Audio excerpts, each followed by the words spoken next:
Welcome to Stream of Conscious Podcast. I am Joel Price is Not Right Cox, and this is my co-host, Joe $1,000 Pyramid Stout. Are we going to play a game? We're going to talk about games. Alright, I like games. Okay. So, one of my favorite things in 2005 was when I ran my own business because I couldn't get a job, so I started doing freelance work. I started working for a website called computerrepair.com, Okay. which is ran by CompUSA. And my normal day, I'd wake up around 10:30, lay around in bed, play on my computer a little bit, and check the internet, roll to bed around 11 o'clock, and I have breakfast with Bob Barker and watch Price is Right. Breakfast with Bob Barker. But he's one of the family now. So I'd sit there and I'd scroll through the jobs online, seeing what's available, picking and choosing. One of my favorite days in the world.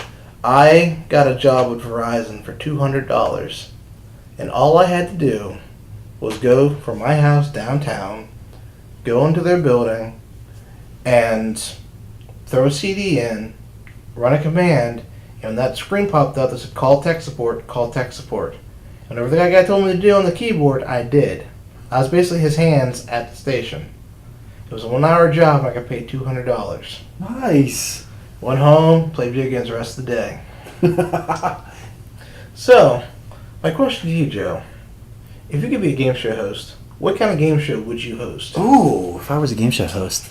First contestant on Joe Stout. Come on Actually, down. what would you name it and what would it be? Oh, that's... you know what? I think... Okay, first of all, let's... I would probably run... Because I have free reign on this, like, right? Like, I'm not, if I'm not under any, I'm not under the thumb and nail of the FCC You've at this got point. $50 million. Okay, well... And you're basically doing your game show any way you want because you're on HBO or Showtime. Yeah, I'm not going to last very long on daytime television. No, this is not daytime television. I'm going to... my show is definitely going to be perverse. Let's just accept the fact that there's no way that I'm going to run any kind of, like... this isn't going to be some Wayne Brady bunch of crap, okay? I'm going full throttle on this one. We're not going to use words like whoopee and stuff on my game show. So I think I would have to do... My show would definitely be something of the deep, dark-seated HBO, after hours, that sort of nature. That's what I'm going for. I'm coming up with it as I talk right now. Mine would be Guess Who. That's my game show, where you take a bunch of different swingers, you put them behind basically a glory hole board or something, and the ladies have to then decide their man or vice versa. Like, that's my show. I don't know what the prizes would be or how we would... I haven't worked out all the full details of it, but this is... this is definitely going to be... it's going to be filthy, Joel, and there's going to be a lot of cleaning up to do afterwards.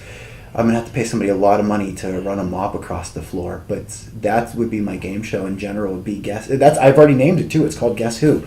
I hope that's not a game show. It would be along the lines of something that you find online for Japanese game show style. I would do that sort of... maybe, like, different layers. Like, I could do... where, like, you have to build up... Like, you start off with 6 couples, and then you work your way up, and there's different... we would go through a lot of condoms, for sure. Now, would you like to do a game show? Yes. You can co-host with me. So. You can be like you could be my Andy Richter or my Ed McMahon. You could be my Ed McMahon. So I looked up. You looked up what? Did you look up game show? Did you look up perverse game shows? No, Is there a game show called Guess Who? It says Guess Who game show. No kidding. Are you kidding me? But I don't. Is it dirty? It doesn't It's not look, dirty. It doesn't There's look no like chance. it. There's a movie called Guess Who, based off of a play called Guess Who's Coming to Dinner. Yeah, this is. Not, I don't think this is anything like what you're Well, doing. then mine would be Blindfold. I'm going to rename it Blindfold. I will find a name for it. It would be... So, I would have... I have a feeling yours isn't going to be as dirty as mine. No. Yours is going to be way more honest. We should have started with yours. I'm still working on mine. Mine's going to be a little boring. I like the idea of the game show where you have to use your skills. So, you know... That's what part of my show is! So, you ever heard the show Junkyard Wars? I plan on having some very talented people. Yes, Junkyard Wars is an awesome show. The problem with Junkyard, from what I understand, I don't know if this... I never did the research, but supposedly it was staged, but the Junkyard didn't have random junk it was staged to do. They like, placed like certain yeah. things that okay. I don't want a reality TV show. I want my game show to be like Deadliest Catch. I want actually what happens. So what I want is an actual junkyard, and there'd be a different junkyard every time, and nothing would be staged. But they'd have to figure out it'd be kind of like a cooking show, but instead of cooking, they're putting junk together to build the win stuff. So they'd have free reign of the junkyard. Wasn't there a show where like it was like oh wait, was that where they built the robots and stuff and they had to go fight the robots? You're thinking BattleBots, maybe. That's what I'm thinking. I Did they do that out of a junkyard, or is that No. they just built their own? They just built their own. Wasn't there one where they went into a junkyard but they started to build like the battle? It was like a junkyard BattleBots. I think that's competition. Junkyard Wars. Okay. But the thing is, I want this to be where you actually have random stuff. So it's not like everyone has the same stuff. Everyone has different stuff and different skill sets. So I want an actual game show where you get to find the MacGyvers of the world, throw them in a junkyard, or have it set up where they have to escape someplace. Like an Escape from L.A. Yeah, kind of like Escape from New York. I want some kind of escape show. You need a Snake Plissken style game show. And what I want is I want to be the announcer or like the guy that says stuff or who interviews the guys. Be like, I see you trying to fight this cobra, and I see you have a piece of rope and some duct tape. How's this gonna go down? This is slowly turning into a snuff film, though. This is No, I want real world challenges where they actually have to use their knowledge of how to manipulate things to survive. Mine's more like Naked and Afraid, only without the afraid. Yeah. Mine's more like Naked and Mostly Safe. Possible VD. Worst case scenario, you need a little bit of penicillin after my show. I'm pretty sure there'll be a lot of penicillin after your show. Well, everybody would have to get tested ahead of time. I'm not savage. Well, a little bit. But not in that manner. Safely savage. I believe in protection. Well, that's good. Yes. Make sure you wear a condom, kids. That's my life lesson to the youth of America. So we did game shows. Yeah. So, my next question is, if you were to have a sitcom, what kind of sitcom would it be? Ooh. I think I would do like one of those laugh track, goofball kind of sitcom. No, you know what? That's a lie. I would not do that. And actually, I've written some scripts from sitcoms. I'm more into. I like the humor and I like but mine would be more of like along the lines of like a drama sitcom. It would be goofy and silly, and there wouldn't be like necessarily like rules. Like I wouldn't be afraid to cross. It wouldn't be based necessarily in reality, but yet I would still throw drama in on it too. So you'd have characters with real life problems, but at the same time they could pull out kind of like Scrubs. If you've ever seen Scrubs, Yeah. I love that show, and I think that it was mostly based in reality, but they took these wild turns and they did a lot of it through JD's imagination. I love that. Like you don't feel obligated. Your hands aren't tied or bound by the rules and laws of society and reality and such, but at the same time you still had enough drama in it that it kept the audience intrigued, and I like that. That's my style. So if I did a sitcom, it wouldn't be Scrubs. It wouldn't be about doctors or anything like that. I wrote a script at one point in time. It was called Shirts. Is the name of my show. It was because I was thinking like what kind of like you always watch these sitcoms, like you watch Friends or you watch all these different ones, and they're always hanging out together and they're always talking. They're in their coffee shop or wherever they happen to be, and it's like even like the ones where like if you watch old episodes of like say Alice or something, nobody's ever working. Mm-hmm. Like even when they're at work, they're not working. They're all just standing around talking. And I'm like, who has jobs where you don't actually work? Like they just sit all day. All these people are together without a thing to do. So I was kicking around ideas of like what type of people would be able to sit around and not work and still spend time together, still pay the bills and everything, and in a comedy setting. And I thought, what if they sold stuff online? And I was like, they could make and design and sell shirts online, and that's how they get their money. So they basically just have a business where they're shipping and sending out this stuff. But it only covers so much of their bills. So my premise for the show was that, and I hope I'm not giving away too much. If I see this on TV, I'm going to be super. Michael Bay, I swear to God, if you steal my idea, I will beat you to death because I know you'll bastardize it. So if this turns into a movie, I'm going to be mad. But the premise of the show was every episode they find a new job that they do. It's this group of, I had 4 different guys, where it's the older brother gets kicked out of his house and he kind of has to go live with the younger brother, sort of Odd Couple style. Mm-hmm. He has nowhere else to go, so he goes to live with his younger brother. The younger brother's very well educated and college bound and has a future, and the older brother's more of like this lackadaisical goofball. And then the neighbors next door are these 2 goofy guys, and they kind of all become friends, and they all work to sell the shirts. But then they also try to supplement money by doing like different things. And I had a whole bunch of different scenarios where they're going to sell coffee on the side of the street. They're going to sell coffee on the side of the street, and then the next time they're going to be Ghostbusters, basically, where they go like, so they find out some lady has a haunted house. She believes her attic is haunted, so they go to kill the ghost. But they all have different approaches to it, and that's kind of where the comedy ensues. So I didn't have to put a whole lot of thought in that because I've actually already created that world. I've already done that. Not well and not a whole lot of it, and I haven't. And there's only a couple episodes I wrote, but it's drama and it's humor and it's funny and it's got a whole storyline and characters and development and everything. I kind of want to change my answer now. I'll have to send you the script of it. You have to read it and tell me what you think. I kind of wanted... I was going to originally say I wanted like a comedy about geeks, but I was like, oh, Big Bang. No. What I want is about like either like fresh out of college or fresh into college. Kind of like a Freaks and Geeks. Okay. I know undergrad did it, but I kind of want to like focus on the geeky kids who like kind of have an idea what they want to do with their life, but not as much as the whole social awkwardness. Oh, I'm going to go to this frat party. Like, I want kind of a smart version where, like, the kid goes to college or he doesn't go to college. Like, I don't know. I kind of want to follow... I kind of was one of those things where, like, kind of like coming of age, but, like, a kind of digital age thing where the kid has some ideas. Like, he doesn't want to make the... My game show is kind of a coming-of-age tale. Well, he doesn't want to make the next Facebook. He just wants to pay his bills and buy video games. So, like... So more more realistic. Yeah. So, like, instead of him, like he has a crap job he does, but that's just to pay his bills until he gets one of these ideas off the ground.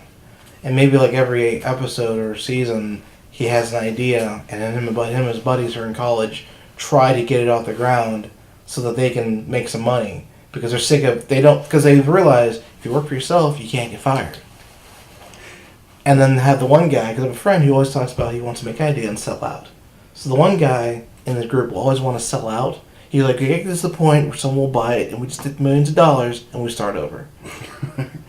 That's not a bad idea, but you have to get it to the point where it's also humorous as well. Obviously. Well, like I mean, you don't have to, but if that's it is going to be a comedy, but I want it at the same time where the guy's like, hey, we can buy this frat party, dude. If you're not watching Virgin Nerds, if you're not watching like they have all these movies, this is a trap. Like the other day, we were talking with friend Kristen, and she got invited to a birthday party from her coworker she never hangs out with. I said, better wear a raincoat, because why? I'm like, what if they put pig's blood over the door you walk in and they want to splash on you? They put what over the door? Pig's blood. Pig's blood? Carrie. Like in Carrie? I'm like, gotta make yourself Carrie-proof. Walk through that door and trench coat on, I'm like, what up? That's what your brain went? She got invited to a party and you're like, what if they pour pig's blood on you like in Carrie? But my point is though, like, it's all those traps of like, hey, let's go to this party, we got invited, no one ever wants to talk to us, and we're invited to the party. That means you're the butt of the joke. Don't go to the party, go do something else. That's your conflict there. That's what but the essence of any story. I want the conflict to be something other than the average. Like you see a mile coming, right? Everybody and their brother sees it, but the character, right? I want the conflicts being, hey, we made this company. Oh, we didn't buy insurance. We just lost the whole company. And one of and I don't know who said it, but I love this quote, and I'm going to paraphrase it because I don't remember it exactly. But there's I think it might have been like a James Patterson or somebody who said the essence of a great character, to develop a great character is what they said. What you do is you create a character You chase them up a tree, and then you throw stones at them. And that's what makes that's what makes people want to read your character. That's what is putting somebody in that position where they're just getting beaten to death unfairly and unjustifiably. Or maybe not even necessarily unfairly. What I'm saying is, I don't want it to be the average beating that you normally get in a coming of age sitcom. Well, you just want it to be problematic. I want it to be like smarter. Like, it's not the problem we've got to buy this party and we want to go, and more of, we can make $1 million now, we're going to make $10 million later. And then the conflict between that. You got the guy who always wants to sell out now, and the other guy who wants to try and make this like their life. And then, like, the hilarious way is to try and, like, solve their problems. Like, I challenge you to a game of Mario Brothers to decide this. Or, like, oh, yeah? Well, let's joust. And they'll get, like, pool noodles, and they'll, like, joust each other in the pool. Or something stupid. That's great. I love that. But, like, I want it to be conflict, but a different kind of conflict. I don't want the same dumb conflict. Yes. Because that's what bothers me about a lot of these sitcoms. No, and then a lot of them are just, they almost feel factory produced. Yeah, almost. and you see it when you see it a mile away. Like, fun fact, I can't deal with awkwardness in a sitcom. Like, Tara and I and Kristen watched New Girl together. And okay, you don't like that? There's certain situations they get themselves in. I'm like, no, there's no reason you should be in this situation. You are an adult. Listen, and I thrive off that. Every show that I watch or anything, and I love the New Girl for it. Nick is my favorite because he's so stupid. It's not usually Nick. It's usually Winston. And Winston is so awesome in that show. That whole show is great.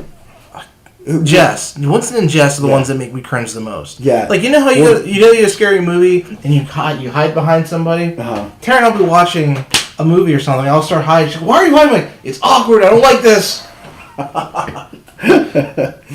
No, I love that in shows. Like, and Winston is Winnie the Bish. I think he's great, and I love how like he puts himself in those strange situations where you see it coming, and you're going, don't do that, and he does anyways. Like he just I kind of want, like with my sitcom, I want strange situations, but they don't succeed the way you think they should. They succeed in like some off the wall way.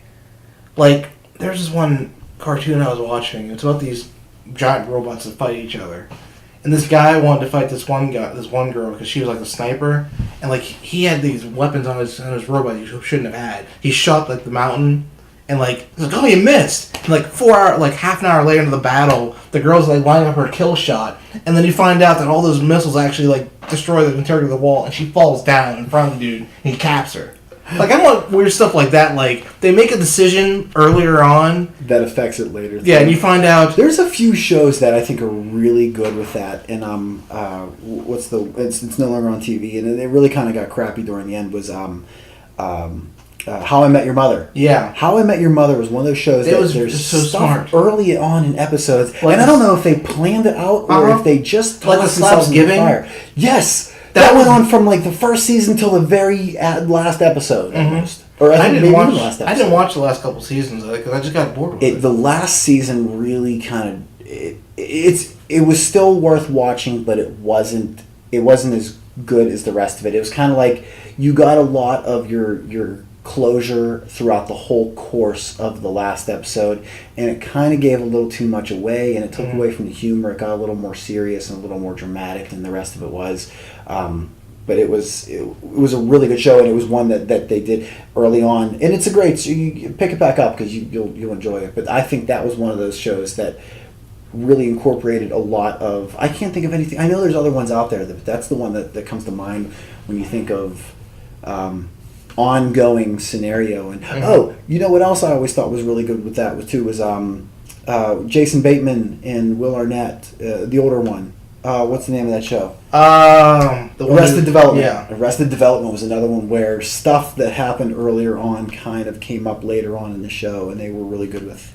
But that's the thing. I like shows that are smart and bring stuff back. There's a British show called Coupling. It was kind of like Friends, but it was really smart. They had an episode called like 7.5 Minutes, where they went through this 7.5 minutes section, and you're watching it.